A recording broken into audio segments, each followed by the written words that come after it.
तू मेरा पिता, तू है मेरा माता, तू मेरा बंधप, तू मेरा भ्राता, तू मेरा राखा सबनी थाई तापोके हा काड़ा जियो तुमरी कृपा ते तुद पछाणा तू मेरी ओट तू है मेरा माणा तुझ बिन दूजा अवर न कोई सब तेरा खेल अखाड़ा जियो.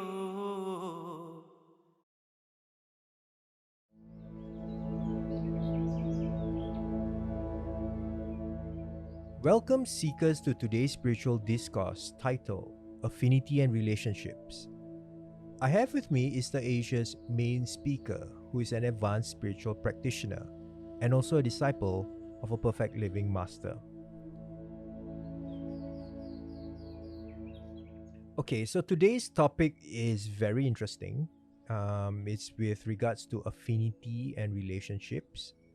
I know that all humans on earth, we have karmic affinity, and this karmic affinity creates relationships, and also how we came about, as a human character, because every human character on earth will have a mother and father, and this itself creates a very simple family unit, and this unit itself has karmic affinity, binding these three people together, or these three characters together. So I think the first question is quite straightforward, in order for us to better understand the discourse. How do the relationships and affinities with others around us come about? We heard about Master talking about we have 7 to 9 generation with us when we born into this karmic relationship. So in one occasion, a person of great master, who are they? Who are these 7 generation? Are they 7 generation before me? Or are they 7 generation after me? And Great Master said to this person, it's the same people, you know. They come back again and again to this same group of karma, same group of family, same group of relationship. So there's no difference. So relationship and affinity created by karmic bond, meaning a group of soul reincarnate as characters, and then they exchange role. So one time they can be father, mother, and one time they change to be son or daughter or relative or neighbors. But they always come again and again by this affinity until somebody in that group get initiation. For example, get great master initiation, where there is guarantee for liberation in one lifetime. So if somebody become disciple of great master or Ishwapuriji, become enlightened or liberate in one lifetime, And that person will pull the whole 7 to 9 generation up and back with him or her. So, for example, we talked about the past 9 generations, and we keep on coming back again and again. Um, can you tell us more about this coming back again and again? Because we are always under the um, uh, perception that our 9 generations are all human characters. There is also a perfect example of Sant Ishwar Puriji, whose father Lek Raj Puri previously was a tree. So his 9 generation didn't include all human characters. There was a tree there, a plant. So I think that even like for us seekers, we probably would have a 9 generation member who was probably an animal, or even like a plant, or an insect. um, what's your take on this, and can you tell us more about these 9 generations? Mm. I used to have Chinese friends, and then in Chinese tradition, they do ancestral worship, right? So in their home, I used to see like a name in a wooden plate, um, that they have a small altar and put names in there. And I asked, oh, who are these people? And he said, oh, this is part of my seventh generation, you know, from the time we were in China and we moved to Thailand. And I said, how do you know that they're not your pets too, like your cats? They not your plant too? Why you not put all of their name there? Why you put only people name there? Then I also question myself too, like, no, it can't be, right? This karmic play have to be fulfilled in variety, in different characters to fulfill the whole play of creation. So whoever come and have love affinity, meaning we feel love, we feel connect, we feel, it's part of our family. Sometimes we have pets that we love them so much and we recognize them as family member. So it means that they also part of our 9 generation too. So these 9 generation of ours, they always appear in our experience, being our co-worker, being being our friends, our plant, our pets, because we always under the impression that this 9 generation has to connect with our bloodline. But this is this 9 generation that master referred to, relationship from soul, as we come as a group of soul, come to be different, to reborn, incarnate as different characters.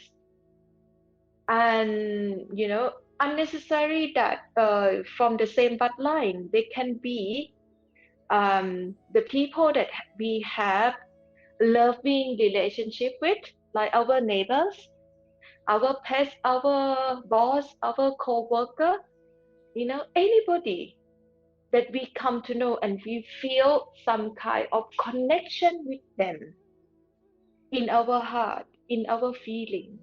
So they're part of our 9 generation.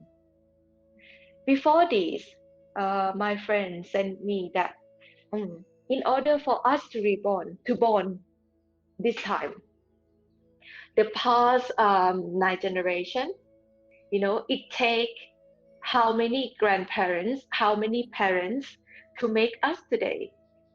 He said it's around 2048 uh, um, people to make us today. It's already a large number. But if we think that, oh, within that family, we have more child, like two, three child, you know, more of cousin, or those parents also get remarried, divorce and get remarried, then the list go on. It can easily be 1,000 people or even more if we including pets, including plant, insect all around us that we feel connection with them. So if we think about it, right, this karmic play is so complex. If we trace back, this can contain the whole earth. The whole living being on this earth can be our ninth generation. Uh, Speaking of 9 generations, I understand that our characters get reborn and recycled as characters, right? But there's a difference because I think our soul can reincarnate or enter a character into other families. So, for example, in this life, I might have a family of my own in this character, and you mentioned bloodline. It might be unrelated to the bloodline of my previous character. It gets a bit more complex. So do family members from my previous character or the past two characters also get saved when myself get initiated? Into this karmic creation, these three lower worlds, they are time and space.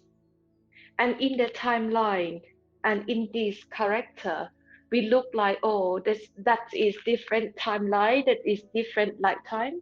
But actually, this affinity, this ninth generation is from the soul. So soul operate in no time. It means that once you get initiation from perfect living master, right? Other people that have direct affinity with you from this ninth generation will get marked in different time.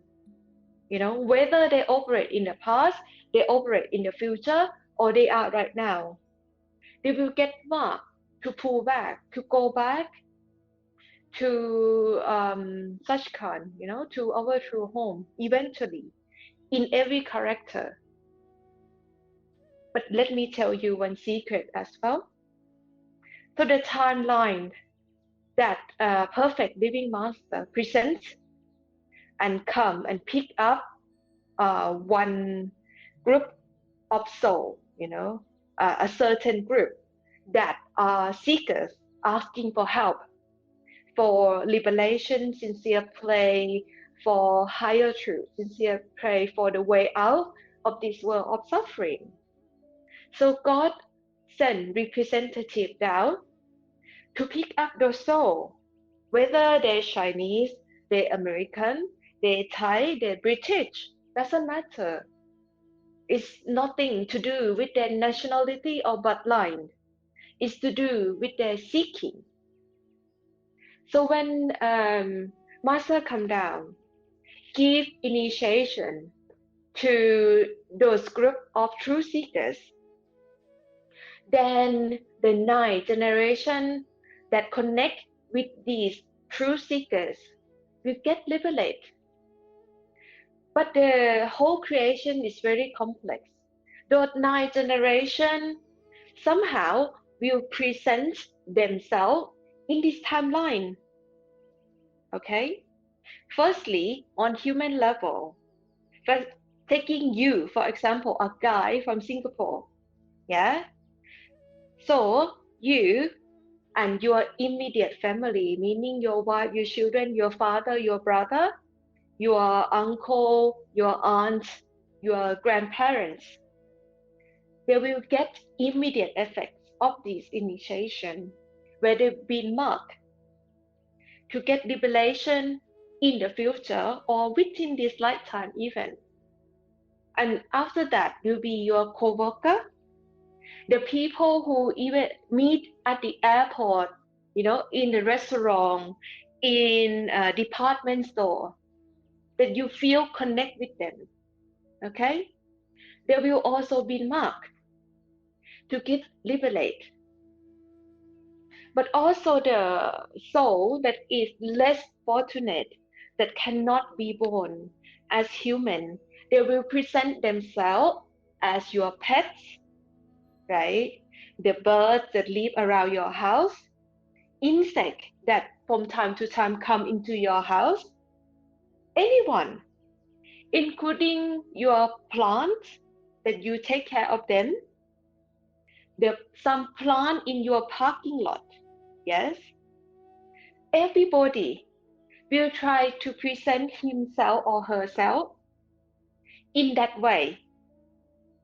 But if we shift our attention up to astral region, you will see clearer this relationship of ninth generation, because the whole family of ninth generation will also operate there as a group of family. But your name, their name will be different. Some of them here, they might be, for example, a plant in your living rooms, but up there, they are somebody in your family. They can be your friend, right? In the astral region, okay? And they have unique relationship with you. And when you raise awareness to you withdrawn from this world through meditation, you withdrawn to the astral region, astral level, you can actually visit your astral family. And when you come in the connection of perfect living master, when you have chance to talk to him or her directly, or even attend to the satsang, you know what happened at that time? This experience that you have with perfect living master, because they operate at every level at the same time, that satsang that you attend also broadcast in different regions that you have connection with. So your astral family will also attend to that physical astral satsang that master speak out, and at the same time learning with you about spirituality, about spiritual practice. So they mark to come back as human to learn properly about this. So in the future time, they might come as children when you reach your old age, same astral family come and maybe get initiation from the same master that they have previously learned in astral world, right? When we withdrawn our attention to causal world, in this causal world, we will discover that, oh, we use the same mind. So the whole ninth generation operate from one mind, a single mind. But this mind take different character, take different form to operate as ninth generation. When you withdrawn to that causal world, causal region, the mind, that mind also attend the satsang of perfect living master that you attend. And that mind also get upgrade. So when that mind get upgrade, you also become enlightened by doing meditation as instruct from perfect living master. So when that mind try to withdraw from the next level, then we will enter the region of Pagram, beyond Brahm, right? And discover for the first time, oh, actually, there's no time, no space, there's no future, present, and past. There's no timeline. And you will discover that, okay, liberation actually happened in no time, a single time, when one soul in that group get initiation. Somebody, one person, gets initiation from perfect living master. He or she pull everybody upward to program. Yes.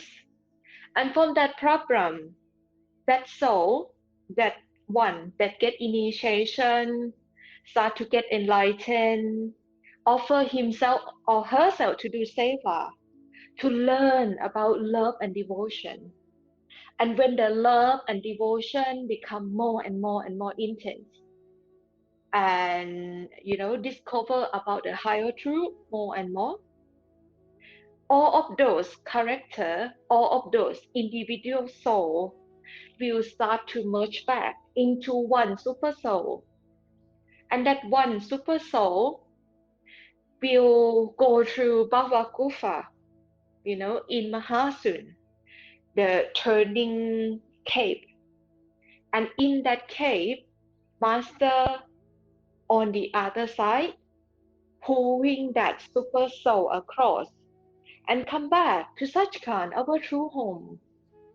And then from Sachkhand, our true home, we discover that there's no difference from Master and us. We are one and the same. And you understand that, oh, actually, that initiation that we get from the physical level actually self-initiate. We using ourself, our higher self, our true self come down, give initiation to our ignorant self, our stupid self, that that in the state of lacking of knowledge, of higher awareness, in the state of ignorance, in the state of suffering, and pull ourselves out of that suffering. And we understand, oh, this is kind of a game, that we play within this nine generation, and we thinking that this list of nine generation is very big, but at the end, it's just one.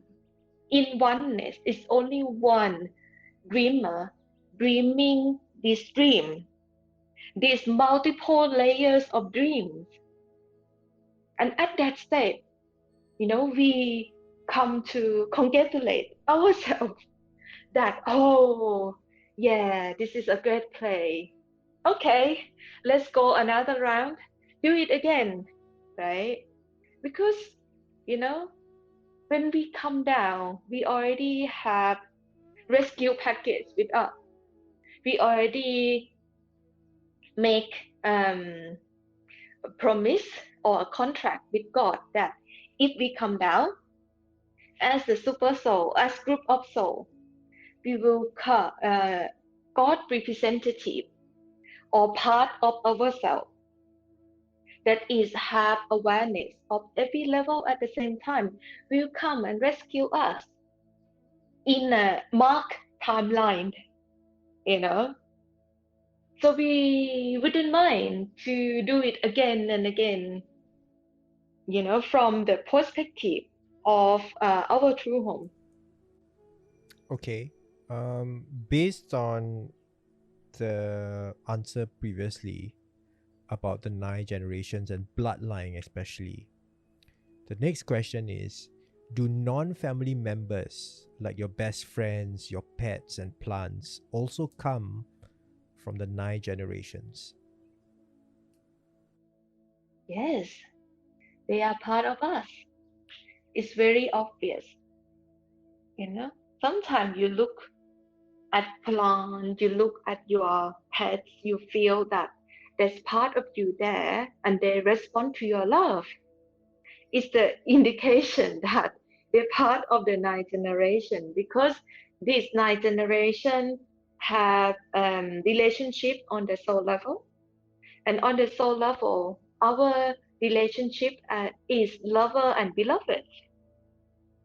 So anyone that you feel you have a feeling, a nice feeling, you connect with them with love. Sometimes very obvious love, and sometimes very subtle love.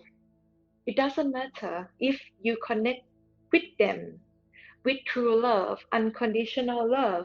It means they're also part of your ninth generation. On the topic of affinity, do strangers that we meet have affinity with us even if we met them only for a few seconds? For example, the person, the shopkeeper that, or the cashier at a restaurant that you only see for a few seconds and you have this instant connection. Um, are they creating affinity with you or past affinities? What's going on there? There is affinity there. If you connect with somebody, you look into their eyes, you feel some kind of busting feeling, you recognize that, oh, this person is nice. I appreciate his or her service. Then affinity is there. And this affinity because they also have connection with you. They also be, within this ninth generation. Yes, there has been mark, and the marking, it's not here. The marking is happened in Sachkan, right? In our true home before we come down. And only in the timeline, um, the system brought him or her into your own experience. But this are already marked to happen. So yes, we can say, let's say like nearly the whole society connect with you. Yes, that's true. Even the people who appear on the media, on the news, that we sometimes watching them, spend time with them, they also part of your ninth generation. Yes. That's why I said if we go further and further in more detail of this ninth generation must be the whole earth, or even a few planets all around, or even the whole galaxy, right? Because sometimes we look at the stars and we also wonder what is our connection with them. Why does a star in the sky? What is, significance, meaning of stars, right? So everything that we put our attention onto in this creation, they all have affinity with us. All right, we've been always talking about good affinities like your relationships and your plants and your pets.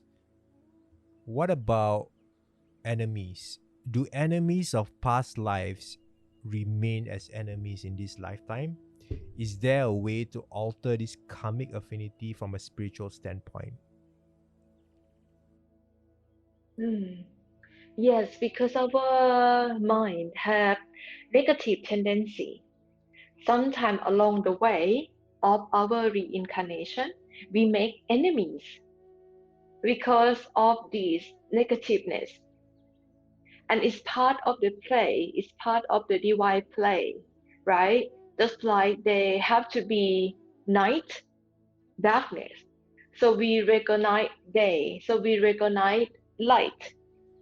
So our life will always contain ups and downs as the play of human life.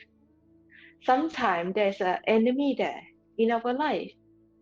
And strangely, this enemy, because we play in this divine play of consciousness of God, the enemy usually come back as our kids, our daughter, sons, our parents, or even your girlfriend, your wife, or your husband.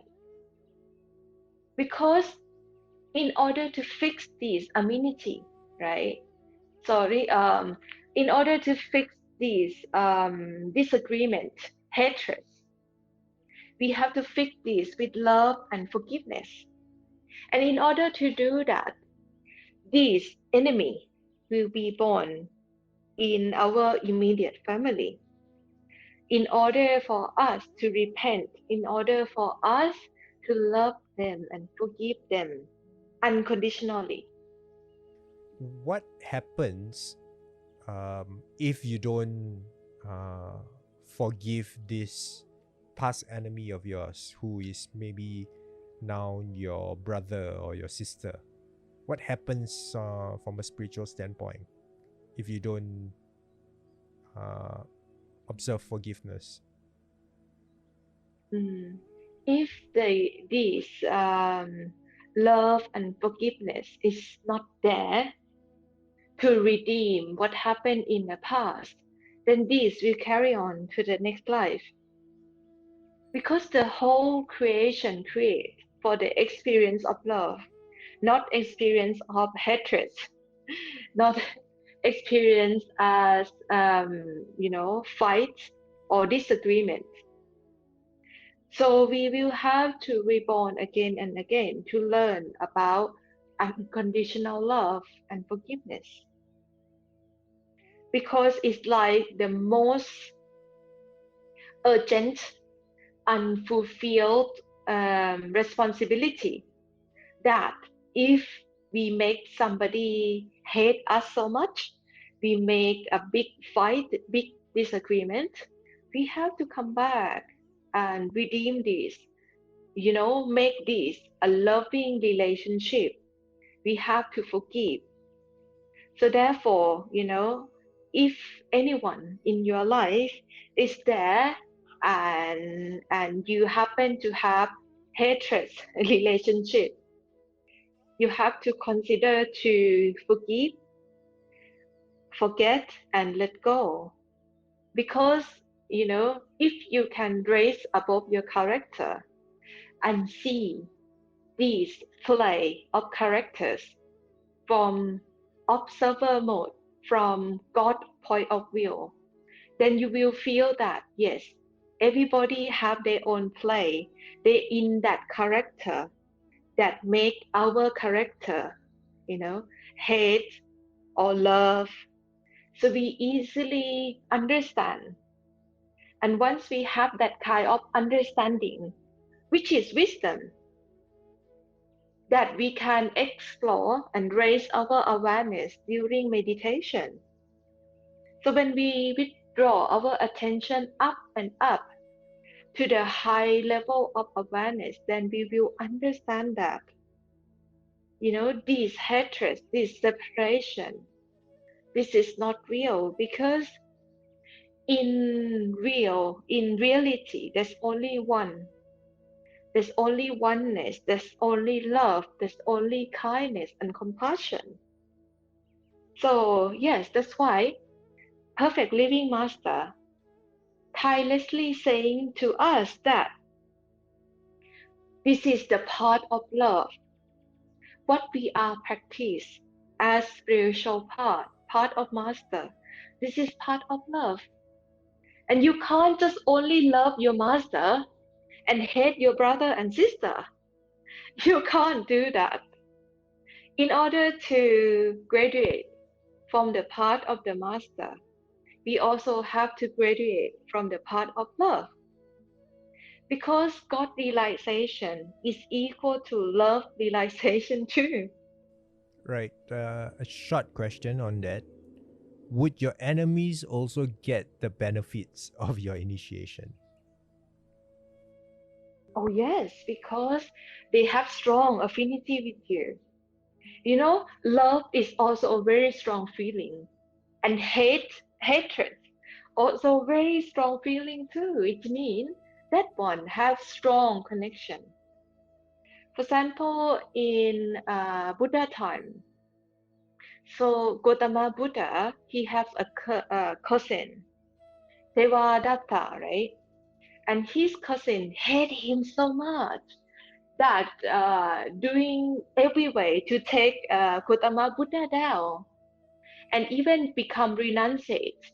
After Buddha become renunciate, and try to attack Buddha at all time.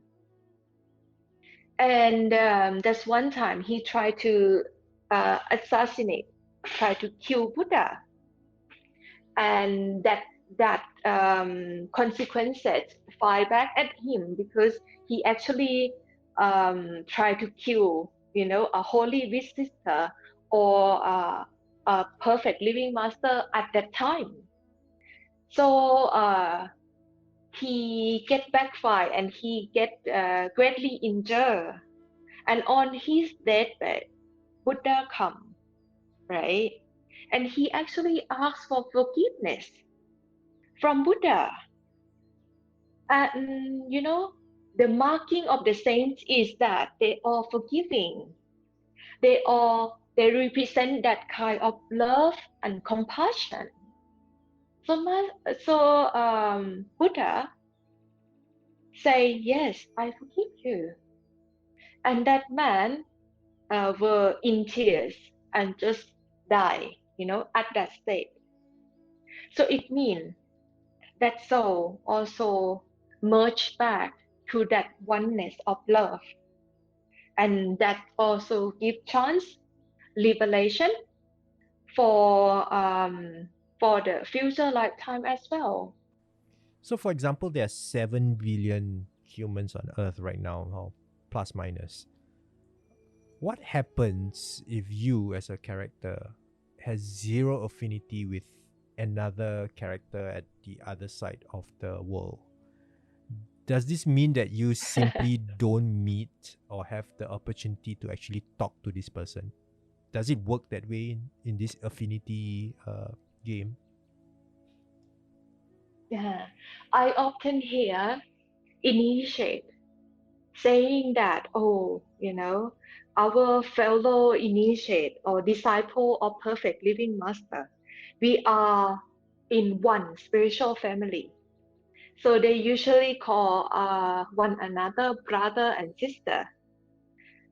And if one master give initiation, let's say to 1 million people, and we recognize that, oh, this is part of our spiritual family. So let's say in that 1 million people, you calculate also their 9 generation. Do you think that it will be the whole earth? Yes, because when master come, perfect living master come, or this holy visitor come, they not only give initiation to one soul, sometimes they give initiation to 1,000 souls, many thousand, million soul, multi-million soul. Like right now, for example, Baba Grindaji, Babaji, he have multi-millions disciples around the world. And if we say that, oh, we are in this family of Sadmat, right? So if you include this 9 generation of the Sadmat family, I would say it's already take the whole world easily. Okay, so here's a very interesting question. We've always been talking about spirituality and the initiates getting initiated. But let's flip the topic to from a worldly sense. Does a worldly celebrity create many affinity with his or her fan base worldwide? And if it's so, what does it mean if that celebrity gets initiated? For example, you have famous singers or actors out there who has like maybe millions, hundreds of millions of fans, and almost everybody in the world know this person. For example, let's say Michael Jackson, right? At one point of time, almost every family, right, be it in any part of the world, will know of this person called Michael Jackson, and he exists. So I mean, just for the fun of this topic, what happens if a person like Michael Jackson gets initiated into the spiritual path? Will his affinity with the world pull the world much closer to higher truth and higher spirituality. Yes, yes, it's possible because a lot of celebrity right now, right, superstar right now, they go through a lot of depression, right? Even their life is great, but they at the state where money and fame, right, and name is not everything. So they searching. They also become truth seekers, and many of them become disciple of perfect living master. And because of that, they appear on the media. They create they group of fan club. They have affinity with them. Yes, when they represent the truth, and this truth will also pull their fan club to be closer to the truth too. It's natural. It's like, for example, if we can say that saints in the past, they like superstar too, like Jesus Christ. If we think like, okay,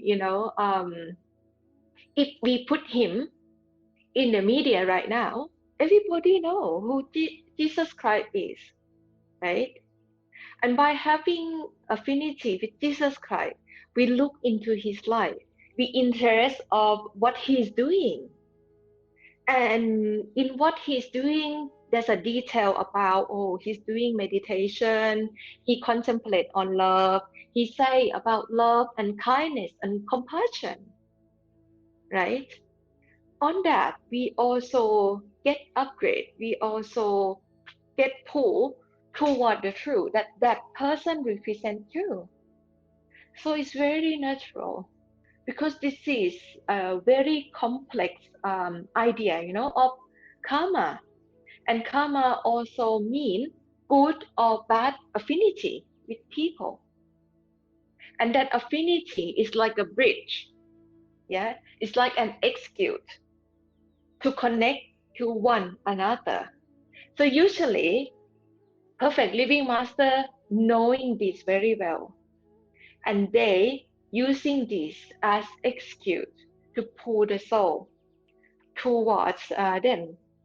Sometimes they reborn in a group of seekers just to have good affinity, bad affinity with people in order to give liberation to those group of souls. And they usually use the character where they can save as much as a true seeker possible too. That's why we can see in the life of Ishwapuriji, he's born in India. But later on, in his lifetime, he moved to America to have affinity with American people. So you can say that, oh, this is very interesting character. Yeah, that he have chance to show affinity even with Dalai Lama, right? From important people in India, right? And he also using this character to move to America, to know many more businessmen, have a lot of friends in America, you know. And he's also appear on the media on YouTube for us to know about his teaching and get pulled by his love. So it worked like this. So once perfect living master born into one group of karmic connection, then naturally those group, of soul will mark for liberation, will mark to go back to true home, naturally, without effort, because God is grace, God is love. Why we need to make effort to know God? Why we have to make effort to understand God love or come in touch with God love? Because God is everywhere and God sits in everyone. So when we asking to go back to God, to know about our true self, to come in touch with true love. Then the representative of God sent to us within our group, within our perception, within our experience to come to know about God in human form, which they are perfect living master. So here I say very controversial point like, what do you mean? I was thinking that my seeking and my initiation, my spiritual practice, for all of my generation, 9 generation back.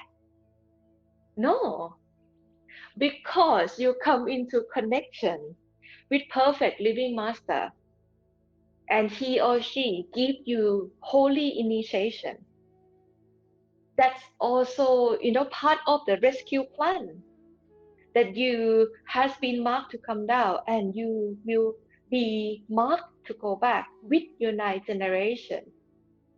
And whose connection is that to go back to true home? Is that you or is that master? That's no different because in the end, there's only master. There's only beloved. Because in the beginning, we will understand and we think this is part of love and devotion. We have to be lover and he have to be beloved. But ultimately, when we get pulled back to the highest awareness of our true home, we will discover that there's only one, there's only beloved, and the lover part is not even real. There's only one dreamer. On the flip side of that celebrity example, if a person lives in seclusion and naturally does not meet with many people, does it mean that they do not have much karmic affinity to offer? Mm. Yeah, in the part of the master, they always emphasize us that we have to fulfill our karmic responsibility. There's very good reason about that, where they say that, oh, in order to fulfill, to become a good disciple of perfect living master, we have to operate where we are. We have to practice the spiritual part where we are, meaning that we cannot leave our family. We cannot leave our job once we get initiation. We have to fulfill this karmic responsibility and in our own time. We do meditation, we contemplate on the higher truth, we focus our attention on Master. There's very good reason because in Thailand we have concept about Pajeka Buddha. Pajeka Buddha mean this soul get enlightenment and only save himself or herself only, and will come back and be marked to save others in the future. So it's considered as unfinished business. As this person get enlightenment in a cave, yes, withdraw themselves from the society, from responsibility, and only in meditation mode. But by this action, they can only reach the top of the second realms, mean Brahm level, or they can go slightly further to Prabham level, but they won't actually go back to our true home or Sachkhand because they have a lot of unfinished business with people that they left behind. Yes, and these souls even get enlightened, they will have to come back a lot of time as spiritual teacher and make their way back, have to be upgrade up and live just like we are right now, live in the society, fulfill responsibility, but at the same time take care of our own enlightenment inside, doing a lot of meditation, contemplate on the higher truth, focus our attention on the master. So it doesn't mean that the people who withdraw himself or herself in the cave have better deal of enlightenment than us. No. The people who live in the society actually have better deal of enlightenment, because at the same time that we try to withdraw and liberate ourselves from this karmic creation, we also fulfill the karmic responsibility that we have, that we carry, and try to finish any one of them. And at the same time, because if we have that enlightened ability, enlightened quality or love, when we come into connection with other people, this karmic connection is like a bridge. It's also connect with other one, and we can enlighten them when their time is right. They will start to listen to the same truth that we are focusing our attention on. They will start to awaken to the teaching of masters. They will start to find out about the truth. They will start to have questions about their true existence, about their true self, about, what is the purpose of human life.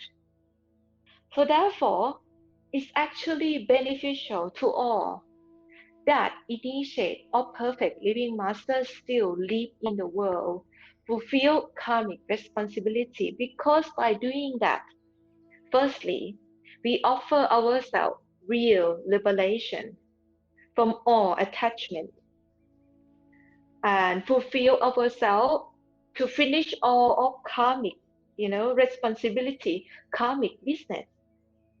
And then after that, we also be like a torch bearer that we can enlighten others around us that come into connection with us. Once we have the higher awareness, then we can share with them, then we can pull them with our love and truth. What if a person has completed all given duties and ended every karmic affinity in this life? Do they simply then just pass away? Yes. So karma is like a connection, and is constantly being like attachment for us to be in this world. And in order to detach from the karma is very difficult. But if we happen to attach ourselves to representative of God, of true love, of perfect living master, we attach ourselves to our beloved master, then those attachments will get cut one by one. So we get pulled out of this karmic responsibility, karmic creation, karmic connection. So once, if somebody can do that, then it's a perfect liberation to that one. What happened at that time? So if we become one with our master, we become at the state of beloved only, then master will take full responsibility to pay all of our karmic debt, to help liberate all of our karmic connection. So yes, if we still remain in this world because maybe our destiny say that you have to live until 100 years, and you happen to merge with your beloved, become one with your beloved at the age of 50, then the rest of 50 years, you being here for as a representative of God. And we call these people Gurmukhi, or a perfect devotee, perfect disciple, or perfect living master. So they become perfect living disciple. And because they still be in the world, then they give more blessing to those karmic connection. They're not there to fulfill karmic responsibility anymore.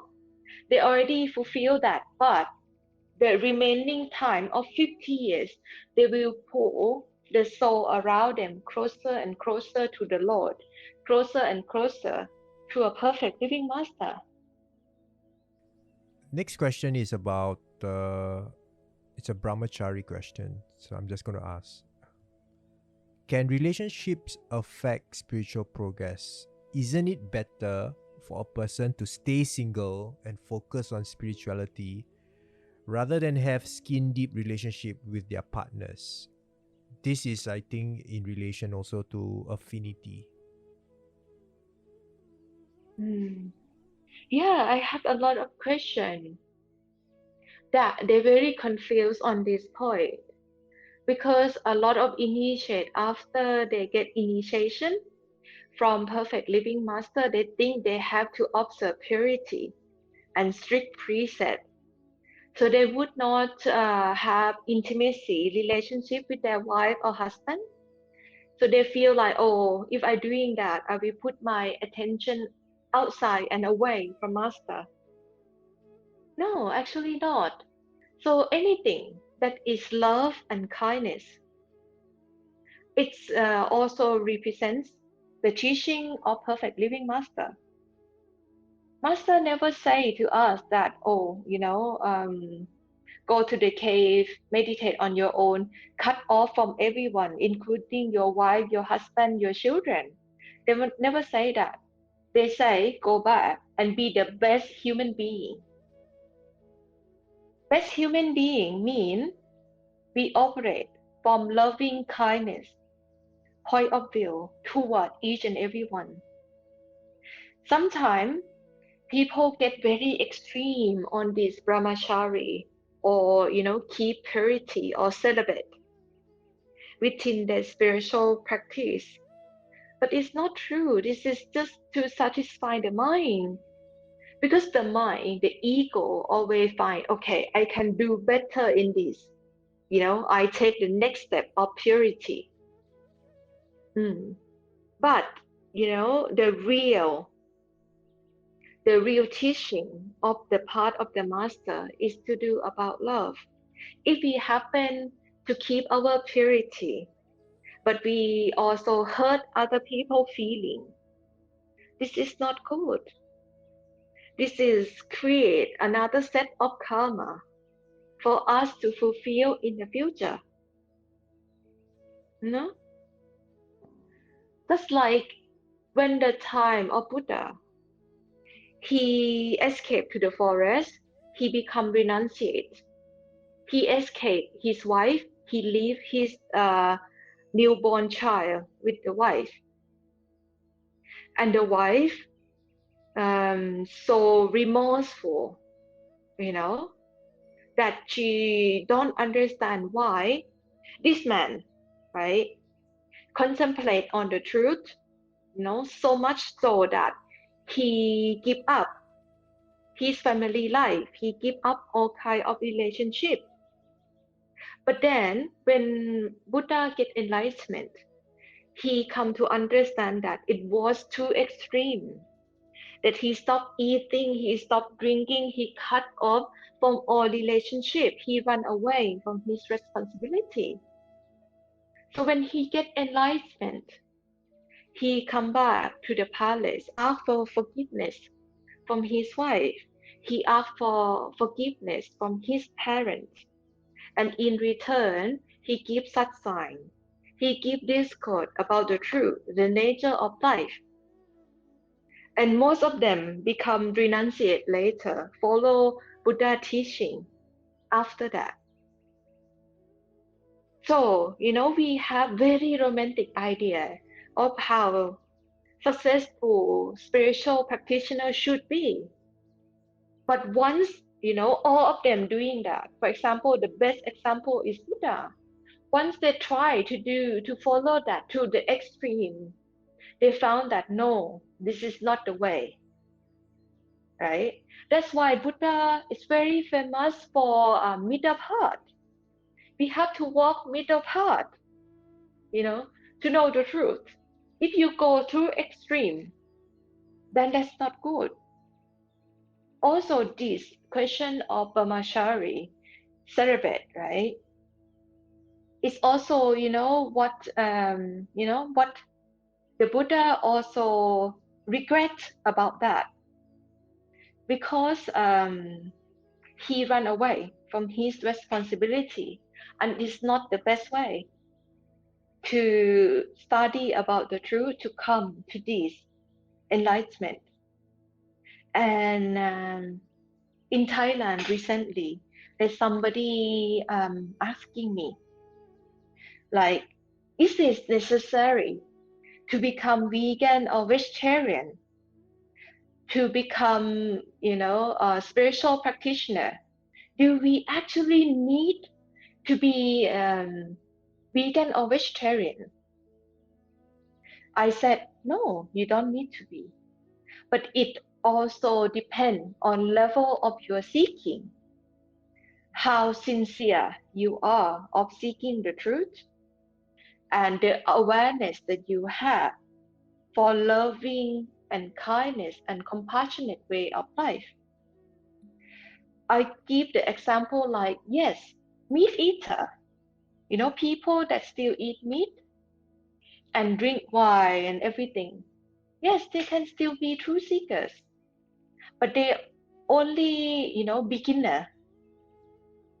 After that, when they start to practice a little bit, to raise their awareness, to have a better understanding what is the truth, they will slowly withdraw. They will become like, okay, I become part-time vegan or vegetarian. They eat less meat, or they don't eat meat during weekend, or don't eat meat during weekday. Try to withdraw and minimize intake of meat.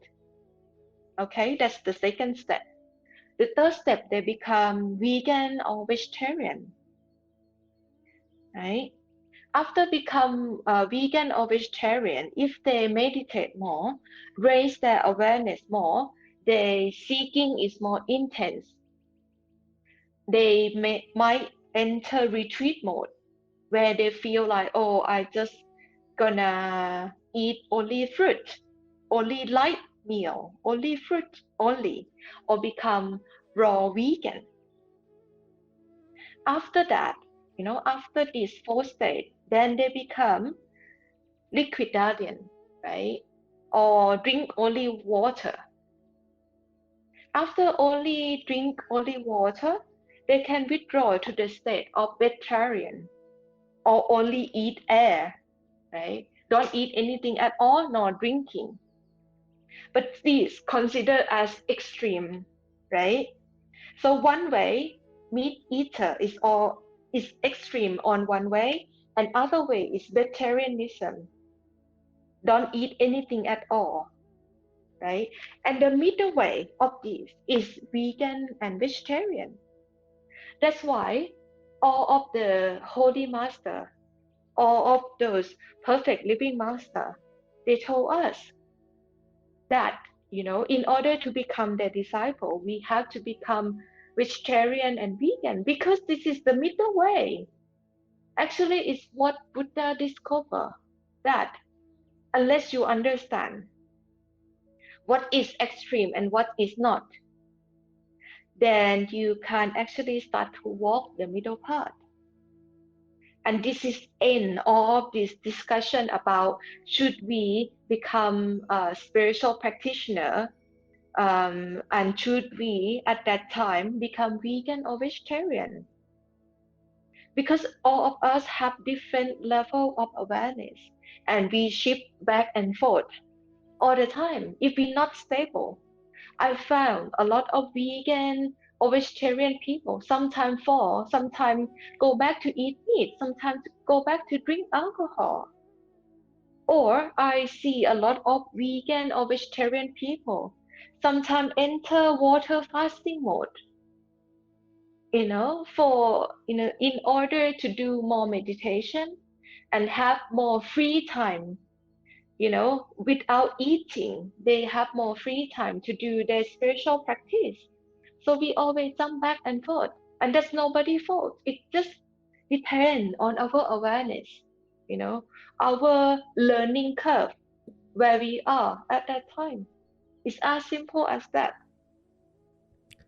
Can affinities and compatibility with others be measured by chart readings, for example, horoscopes, numerology, or palmistry? There are some ancient art about astrology that can read very exact of how that character should be, how character will be. But it's only based on one character, right? There's no past life involved, as there's no future life involved. Yes, we can study about that, you know, and a lot of people doing that because they can't make decision. They can't exercise their free will well, only because they don't understand God will. What is God will? If we study closely about God will, what is Master will? What is God will? What God wants us to do at each and every moment? What choice God wants us to make?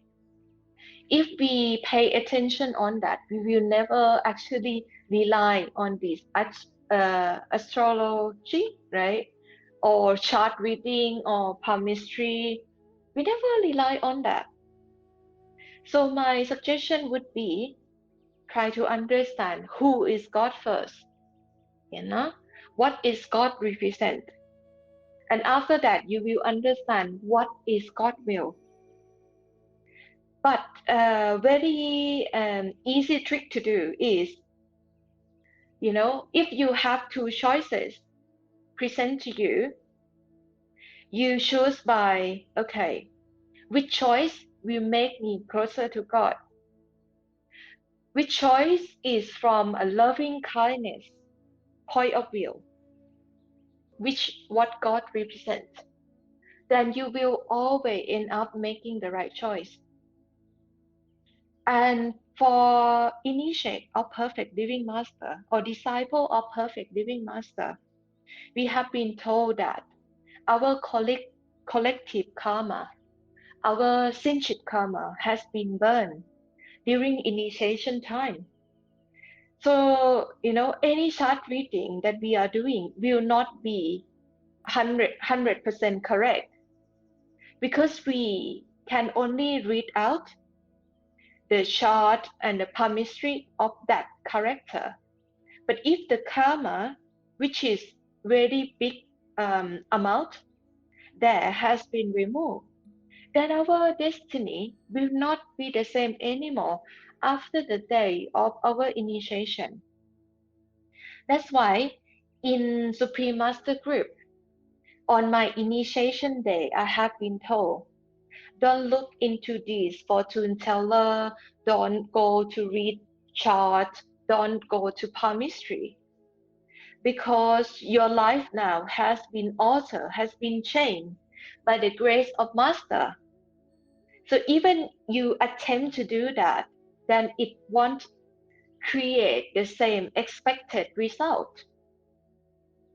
And then after I met with Ishwar Puriji, I come to understand that everything is God will. Nothing is work outside God will. So I invest my time to understand who is God, what Master represent, what is Master will.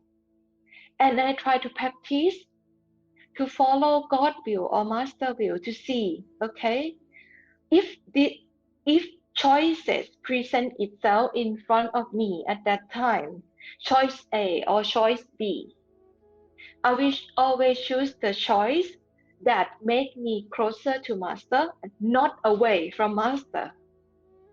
So I have been practicing this for some time, and it had worked out very well for me.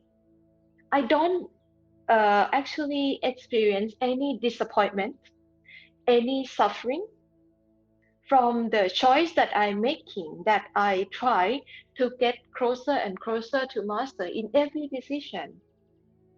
If any one of us be able to do that, we don't need this astrology, we don't need this palm reading, we don't need this chart reading. It's just a guideline, yes. But this guideline also already altered or is already override by Master Grace. So we live in grace, better deal than this karmic play, this karmic character. Can divine intervention alter karmic affinity?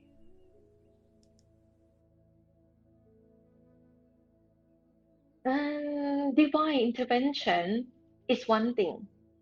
Karmic affinity or karmic connection is other thing. It's not override, but this divine intervention, which is from grace system, will pull all of these karmic connection or karmic affinity closer and finish it, finish this karmic play sometime faster because of divine intervention.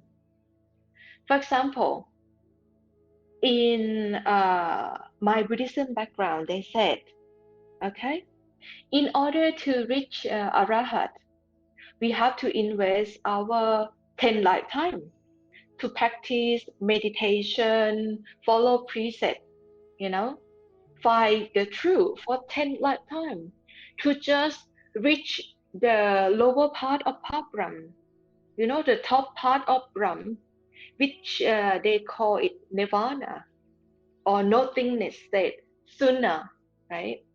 10 lifetime of doing good, collect a lot of spiritual merit to get to that point by own effort, right?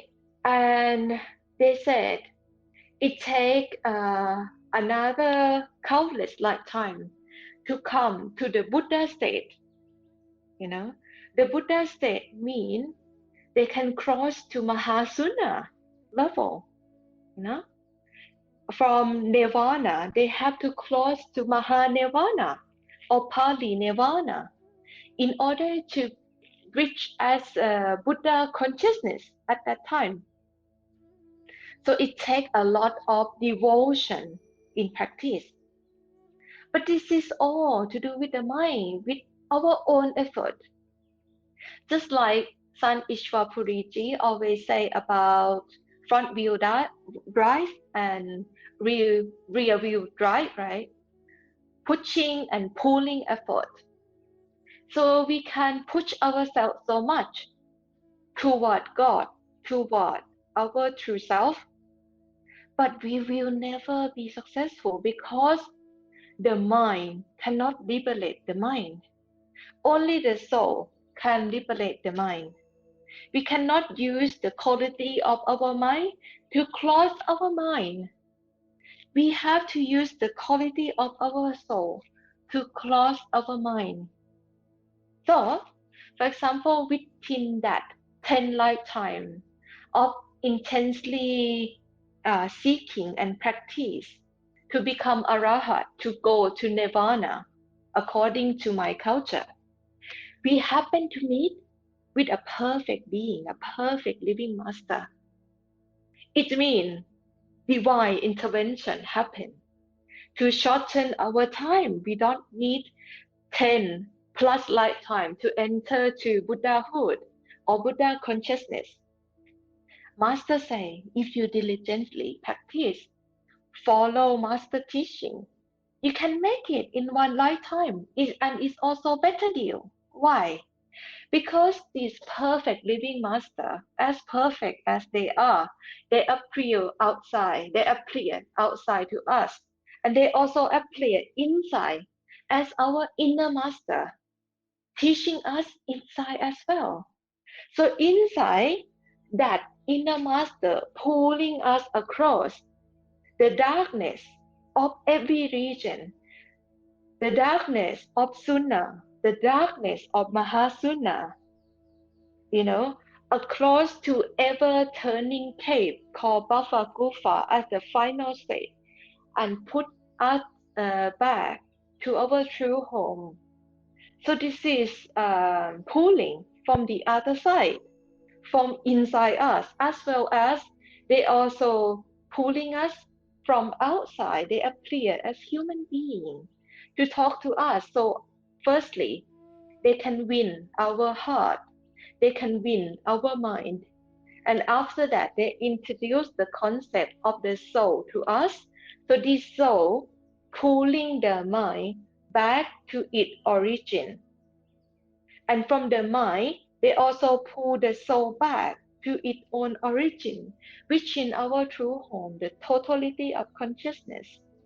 So the divine intervention actually override the karmic creation, the karmic character, or our karmic self that is seeking to know the truth. They actually shorten the time of our enlightenment if we try to to get into the point of our true self or perfect liberation. We will never actually make it because there's a lacking of pulling inside. We can only pushing ourselves so much. But at the final state of liberation, perfect liberation is not in our hand. It needs somebody from very high authority that is one with God coming down in this creation on this physical level to act like divine intervention and pull us across the inner region inside and pull us back to our true home. This is actually a perfect deal of divine intervention. And divine intervention happen always when we have intense seeking of the truth and we give up on our own effort. We try every possible way and we found that this is not working. I try every way. I always go back to my old self, my bad self, which is unenlightened. When you start to give up, to recognize your own ego, at that time, divine intervention happen. You start to hear about the teaching of perfect living master. A special being start to appear in your experience, start to appear in your life, and you happen to fall in love with that perfect one, with perfect living master, and that love pull you back.